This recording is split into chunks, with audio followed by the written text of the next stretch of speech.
Big question to start it, Charlie, and I'll go to you. Do the U.S. have to win the Gold Cup? Is the expectation that they will win, and if they don't, should it be considered a failure? No, they don't. I know Goss was like, oh, he's going to say, you put on the crest, you have to win. You want to win. The goal is to win. But if you don't win the Gold Cup, that's okay. You want to see spirited performances. A number of these players are given an opportunity to get in the conversation for World Cup qualifiers, to be within the squad. The Nations League was we got to get to the final and we got to see how good we are. This was the litmus test for this group because they haven't really played all together. Now we have an idea. Okay, this is their baseline. We know how good they are. They got that experience they needed.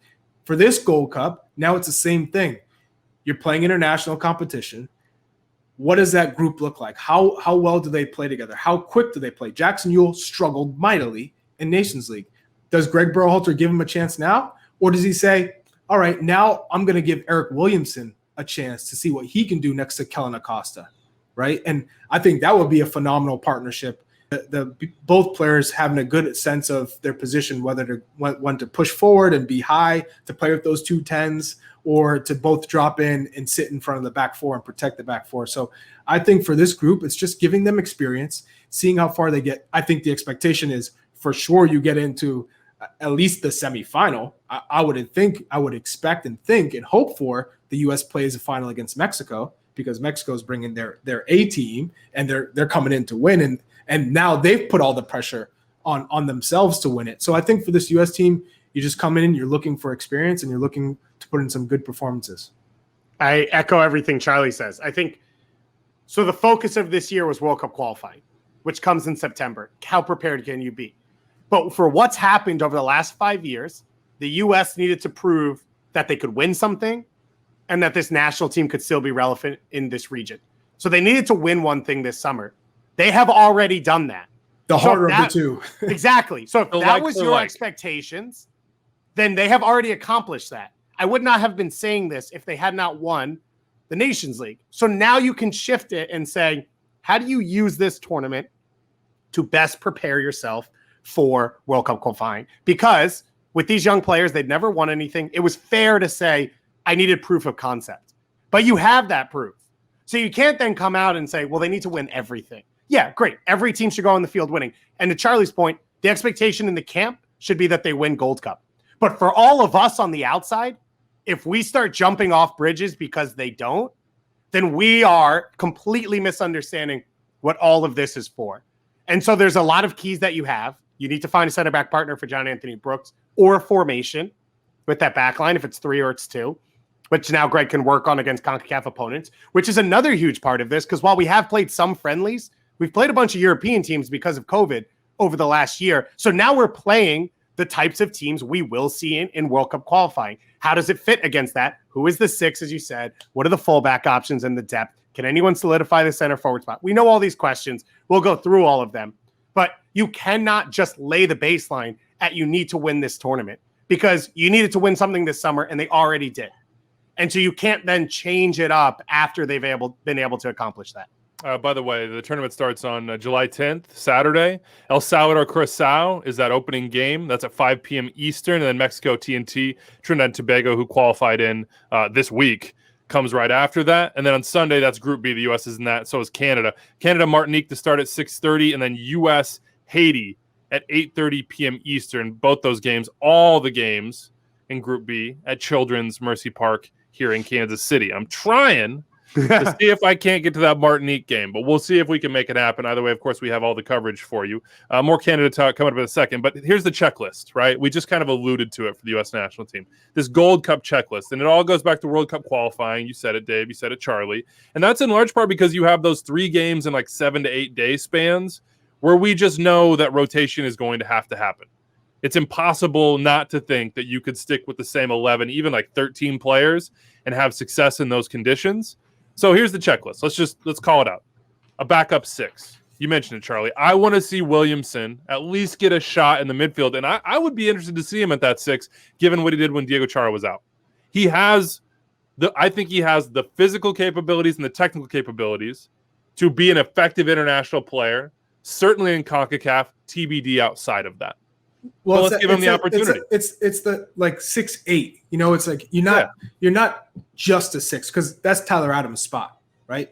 But being next to a Tyler Adams, can you be, if they play with 2 6s, or sometimes that 8 is dropping a little bit deeper, because in an international game, sometimes you have to be able to drop in deep and absorb that pressure. Then look to counter, look to break. And so the flexibility of when you're playing a weaker CONCACAF team, being a little bit higher and pressing, versus playing against the Mexico or Costa Rica on the road or Honduras on the road, and you got to drop in, absorb the pressure, sit in front of the back four. And I think Eric Williamson is capable of doing both. And in World Cup qualifying, you need 3 points from every home game. Obviously, that's a tough thing to say, but that's what qualifies you. Mm-hmm. And this group stage, that's what this is practice for. You're not playing teams in environments where you'll be against the crowd, right? You're not playing Honduras, in New York City. You're not playing El Salvador in DC. You're not playing Mexico in California. Like, this is going to be as close as you get to those World Cup qualifying games where you need 3 points. And when you look at World Cup qualifying windows, you may look at it and say, Tyler needs to start in Honduras. We need Eric Williamson or James Sands or Jackson Ewell to then start that middle game against Canada at home. And so they need to be able to do what Charlie's saying, which is be up on those opponents and be able to create chances. That's what you're going to be able to practice in this group stage. Need center back here, somebody to stand out, somebody to sort of force their way into that conversation, if not just to elevate the guys around them that have already gotten the opportunities. And I think Miles Robinson and Walker Zimmerman, I think, are two really good candidates for that bring slightly different things. But I think they both fit the profile necessary next to Brooks, which is, can you attack the ball? Can you be the hunter and let Brooks sort of quarterback everything from behind? You also need someone who has the athleticism to cover. Yes. Especially if Dest is going to play left back and Brooks is going to be caught out 1v1. You have to be that second option fairly often if he's isolated against Elise, isolated against Tecatito or Chucky or whoever it is in those big games. And that's the profile of player that I think works alongside him in Germany, and that's what I want for the U.S. Long could do all of it, so it fit. Now with him out, we've seen players who can do one or the other, and I want to see this style of player. And maybe Chris Richards is both. We won't know that going into World Cup qualifying. That would be a risk, one that I would maybe be okay with taking if he's playing all the time. But these two guys, this is their chance. And this is where the level of performance comes from. As Charlie said, they've got a shot. World Cup qualifying is in 3 months. You are going to start in Gold Cup for the U.S. men's national team. Like, this is as obvious as it gets of here's your tryout. You want to see who can rise to that occasion. And the other one for me is unleash the DK. Give me Daryl DK in competitive matches, exerting himself, being dominant at times, bringing the wingers, whoever they are, we know there's a question mark there, into the game, and then being the guy who makes the right run with the right timing, with the right final touch in the box. I think he has the capability to do all of those things. But we still have to remember that this is new for Daryl DK. Being in this role internationally with the U.S. national team in the middle of an insane moment in his life, let alone career.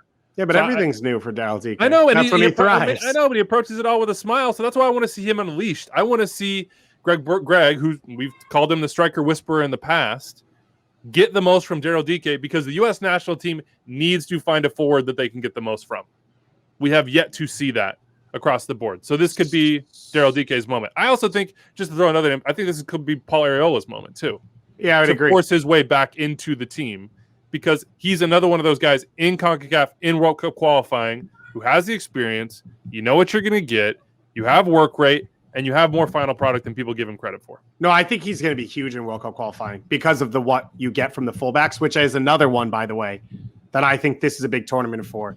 I don't think Reggie has established himself the way I would like at that right back position, if Dest is the starting left back for this team, which it seems like he is. And so I think that's a spot that he needs to either lock down, or that's an opening for other guys to push into. It's interesting that Shaq Moore is on this team. We haven't seen him in a while. But clearly, if you're going to bring him into this from Europe, one of the few players you're bringing from Europe, that means that he's in that depth chart and an option. Left back to me as well. what can Sam Vines do? Can George Bello force his way into the conversation? I think there's an opening here for a left back who primarily defends. Let's put it that way. For certain instances, certain game states, certain matchups in CONCACAF, and Vines can be that guy, I think. So some questions for the U.S. Did you enjoy that? Was that right up your alley? Well, go subscribe to Extra Time wherever you listen to podcasts. You can also check the full shows on the MLS YouTube channel right over here, and you could subscribe to the MLS channel right here. Thanks for listening and watching, everybody.